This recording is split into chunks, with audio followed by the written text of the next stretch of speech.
Hola hermanos, ¿qué tal? Buenas tardes. Estamos continuando con esta serie de meditaciones que le hemos llamado Los atributos de Dios nos dan seguridad. Este es la segunda meditación que vamos.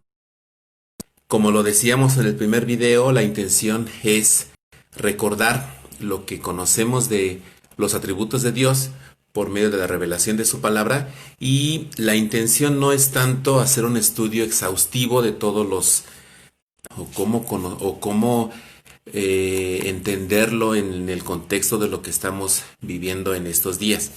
Bueno, dijimos que los atributos de Dios son las cualidades que definen a Dios, las cualidades que distinguen a Dios de otro ser en el universo.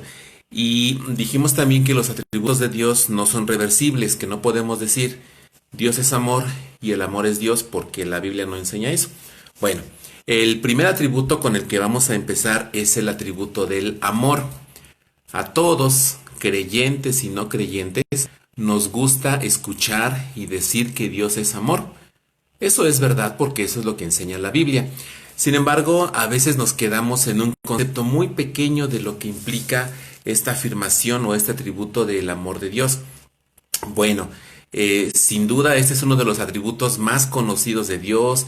Se predica, se canta sobre el amor de Dios y eso es bueno, pero es importante ir un poco más allá y tratar de entender lo que significa esa afirmación, que Dios es amor.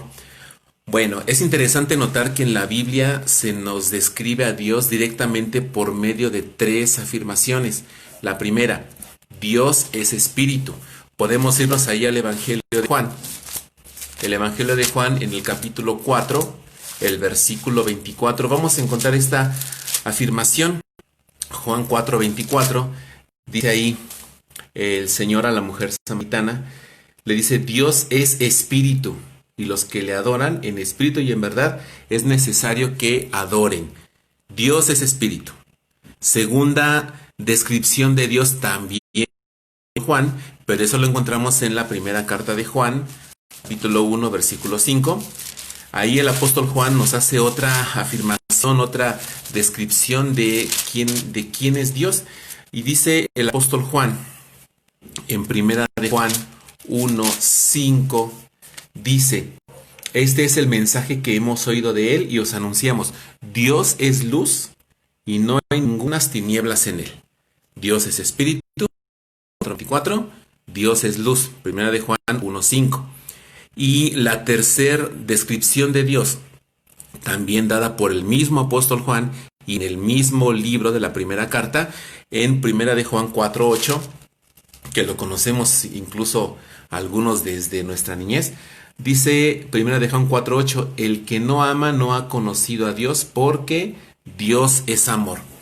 Es interesante, hermanos, que se a Dios de tres maneras, como espíritu, como luz y como amor. Vamos a enfocarnos en esta tercera descripción, que Dios es amor. Bueno, el decir que Dios es amor significa que Dios es la esencia del amor, que lo que hay en él es amor, que Dios ama a quien él quiere amar. Dios no está obligado a amar a nadie. Él decide a quién va a amar. Y eso se revela en la Biblia. Ahora, cuando el apóstol Juan habla de que Dios es amor, está utilizando un término ágape, que conocemos que en la Biblia se utiliza para describir el amor de Dios, o el amor que proviene de Dios.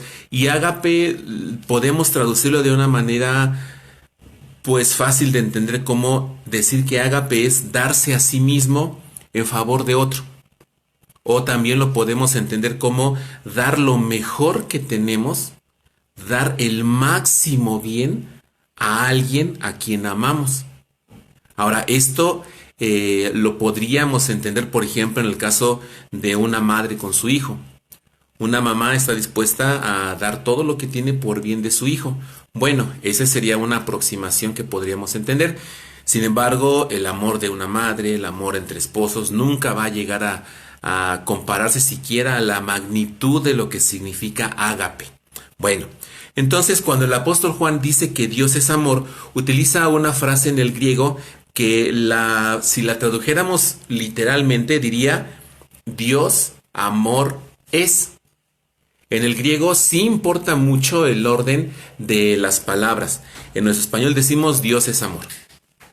Pero en el griego, el hecho de que primero aparezca la palabra amor y después aparezca el término es porque la frase en griego está queriendo resaltar o darle más importancia a esa palabra amor. Entonces, cuando dice el apóstol Juan, Dios amor es, está diciendo que está enfatizando, está resaltando esa cualidad de Dios. Ahora, ¿cómo podemos encontrar esto? Pues es risible, hay una aparente contradicción o un argumento muy simple de los que critican la unidad de la Biblia, de los ateos, que dicen que el Dios del Antiguo Testamento es un Dios celoso, un Dios iracundo, un Dios que destruye pueblos, y el Dios del Nuevo Testamento es un Dios amoroso que salva a la humanidad. Pero eso no es verdad. Dios es Dios y Él no cambia. Ese es otro de sus atributos. Dios es inmutable, Él no cambia. Entonces, si el apóstol Juan dice que Dios es amor en el Nuevo Testamento, es porque en el Antiguo Testamento también Dios es amor. ¿Dónde podemos encontrar esas evidencias del amor de Dios? Bueno, entre otras podemos ver rápidamente en Levítico 4, versículo 37. Si usted tiene por ahí su Biblia a la mano, busque o ya después lo podrá ver con más detalle. Pero vamos a ver algunos versículos del Antiguo Testamento, Deuteronomio 4, 37, que dice así: por cuanto Él, está hablando de Dios, aquí Moisés está hablando de Jehová, dice, por cuanto Él, o sea Dios, amó a tus padres, escogió a su descendencia después de ellos, y te sacó de Egipto con su presencia y con su gran poder. ¿Por qué Dios sacó a los israelitas de Egipto? Aquí lo dice, por el amor que Dios tenía a los padres de Israel, o sea, a Abraham, a Isaac y a Jacob. Vámonos también ahí en el mismo libro de Deuteronomio, capítulo 7, versículo 8, y dice ahí, Moisés dice, sino por cuanto Jehová os amó, está hablando a Israel otra vez, y quiso guardar su juramento que juró a vosotros, a vuestros padres, os ha sacado Jehová con mano poderosa y os ha rescatado de servidumbre de la mano de Faraón, rey de Egipto, otra vez. Y aquí vemos lo que decíamos al inicio, Dios decide a quién amar. No hay nadie que diga, ay Dios, yo soy bien especial y tienes que amarme. Eso no es verdad. En el versículo 7, Dios le dice esto a Israel, dice en Deuteronomio 7:7, no por ser vosotros más que todos los pueblos os ha querido Jehová. Es decir, ustedes israelitas no tenían nada por lo cual Dios quisiera amarlos. Dice, pero Jehová os ha querido y os ha escogido. Dios ama y Dios escoge a quien Él quiere. Dios decide amar y decide salvar al que quiere. Obviamente al que Dios quiere hacerlo. Y vamos a uno más, ahí también en Deuteronomio 10:15. Dice ahí Moisés en Deuteronomio 10:15, solamente de tus padres se agradó Jehová para amarlos, y escogió su descendencia después de ellos, a vosotros de entre todos los pueblos como en este día. Entonces, otra vez, Jehová decidió amar a Israel entre todos los pueblos de la tierra. En el Nuevo Testamento, bueno, pues tenemos la referencia de 1 de Juan 4:8, que dice el apóstol Juan que Dios es amor, pero ahí mismo en ese capítulo Juan lo vuelve a repetir. Si usted ve ahí en 1 de Juan 4:16, vamos a encontrar la misma frase y palabra por palabra aparece igual, tanto en el versículo 8 como en el versículo 16. Y dice el apóstol Juan en 1 de Juan 4:16, dice, y nosotros hemos conocido y creído el amor que Dios tiene para con nosotros. Es algo similar con Israel. Dios es amor. Y en griego son las mismas palabras. Dios, amor es. Y el que permanece en amor, permanece en Dios y Dios en él. Entonces, esta palabra o esta frase de Dios, amor es, está dando realce a la frase. Vemos entonces que el amor de Dios es el mismo en el Antiguo Testamento y en el Nuevo Testamento. Ahora, ¿cómo nos afecta en nuestra actualidad el atributo del amor de Dios? Pues en primer lugar, salvándonos. Todos conocemos Juan 3:16, porque de tal manera amó Dios al mundo, ahí está la causa, el amor de Dios, que dio a su Hijo. La consecuencia del amor que tiene a Dios, cómo puede Dios manifestar o darle a sus seres amados, a la humanidad perdida, el máximo bienestar, salvándonos. Por eso, la manifestación de lo mejor que nos podía dar Dios era su propio Hijo. Por eso dice el apóstol Juan que dio a su Hijo para que todo que en él crea no se pierda, mas tenga vida eterna. Entonces ahí vemos una manifestación del amor de Dios. En 1 de Juan 4, 9 y 10 dice también ahí el apóstol Juan, en esto mismo se mostró el amor de Dios para con nosotros. ¿Quiénes son nosotros? La iglesia, los que ya somos salvos. En que Dios envió a su Hijo unigénito al mundo para que vivamos por él. En eso consiste el amor, no en que nosotros hayamos amado a Dios. ¿Sí lo ve?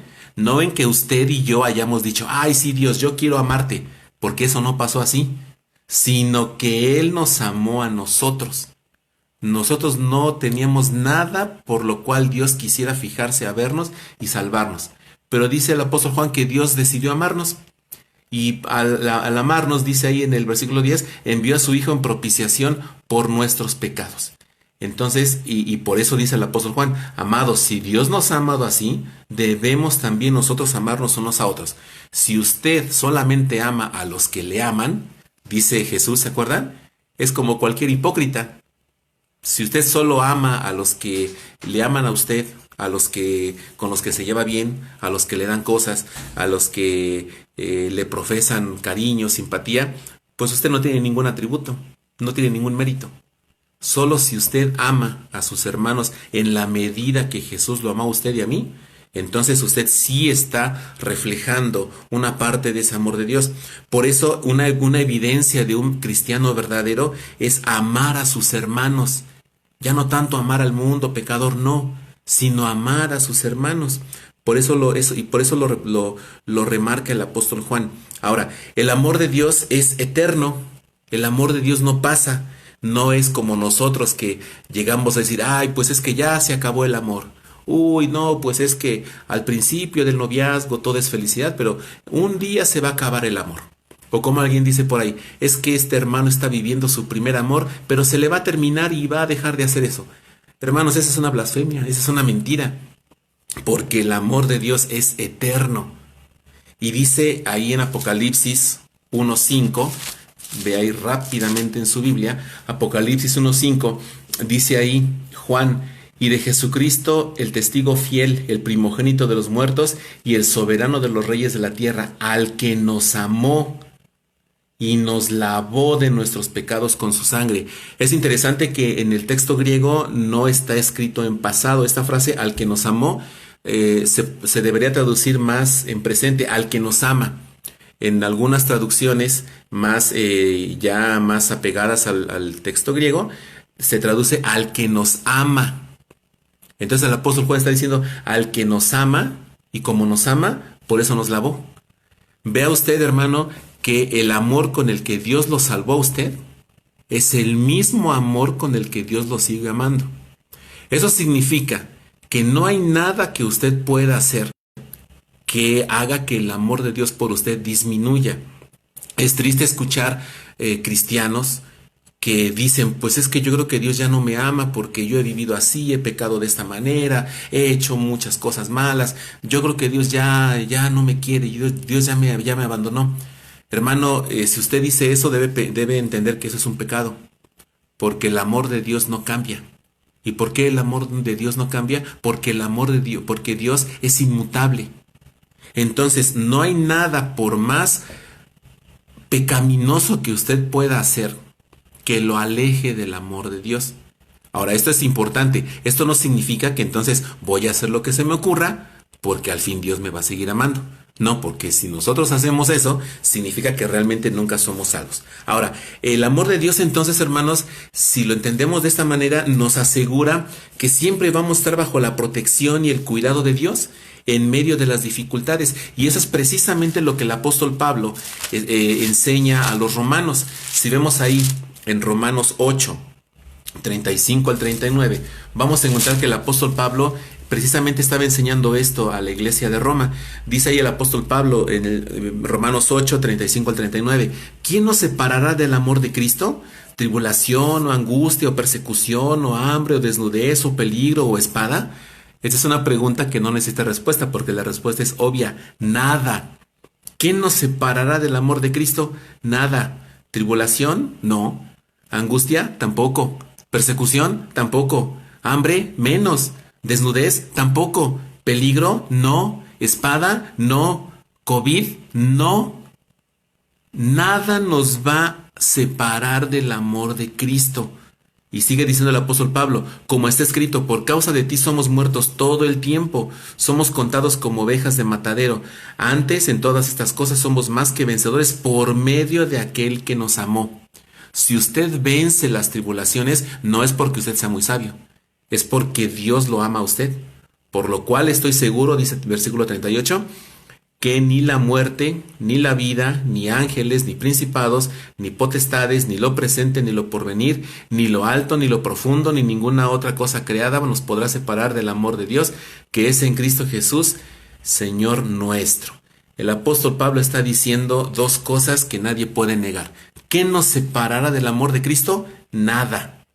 Por eso termina el apóstol Pablo diciendo, estoy seguro que ni los ángeles, ni los demonios, ni el mismo Satanás, ni lo que viene ahorita, ni la pandemia que estamos viviendo, ni lo que se puede extender toda esta pandemia, todas las enfermedades, nada de esto nos puede separar del amor de Dios.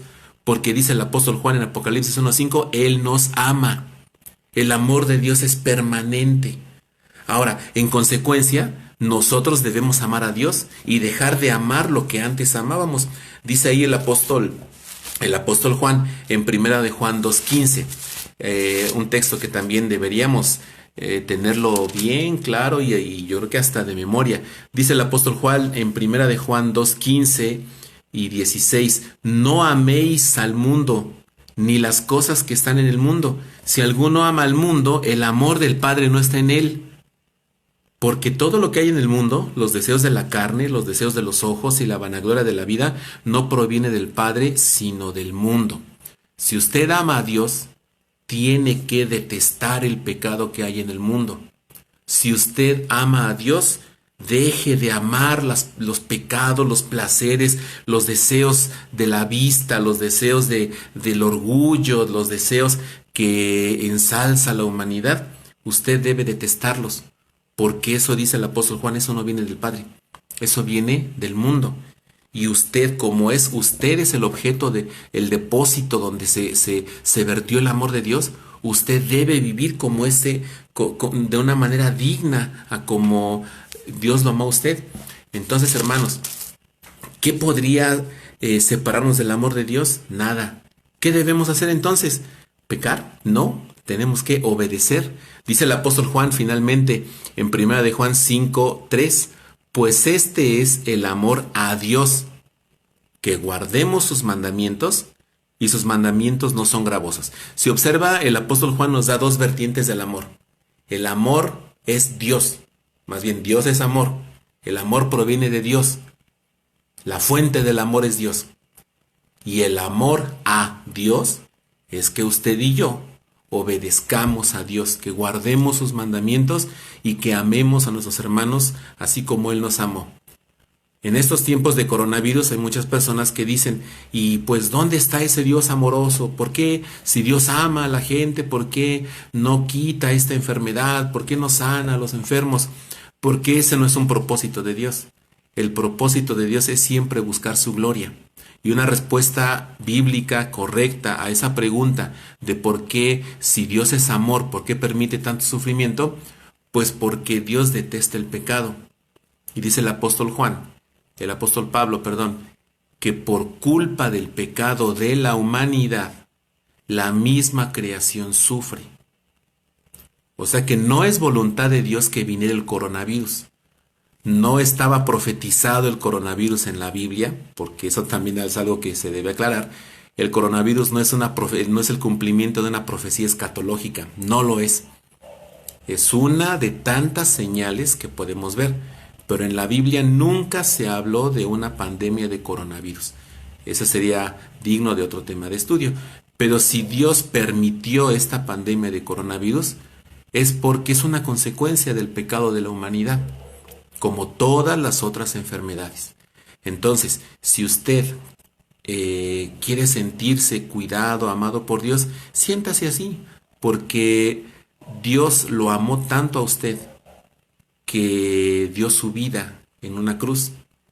Si usted o yo nos enfermamos de esta enfermedad y llegamos a morir, nos iremos con aquel que de tanto amor que tenía, derramó hasta la última gota de sangre.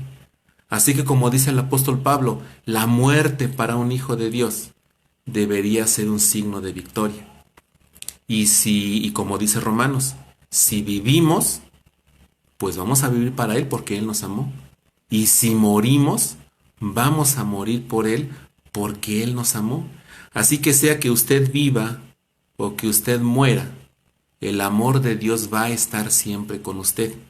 Entonces, el atributo de Dios que se llama amor nos debe dar seguridad, paz y alegría en medio de esta pandemia. Así que, hermanos, amigos, meditemos en esto y que de verdad la palabra de Dios sea una realidad en nuestras vidas. Que aprendamos a amar a Dios como Él nos amó, pero que también manifestemos ese amor de Dios amando a nuestros hermanos, preocupándonos por ellos, ayudándolos, dando lo mejor que tengamos para ellos. Entonces, hermanos, les invito a que pues continuemos con estas meditaciones y este atributo del amor nos debe dar seguridad, así como todos los demás atributos de nuestro Señor. Que el Señor les bendiga.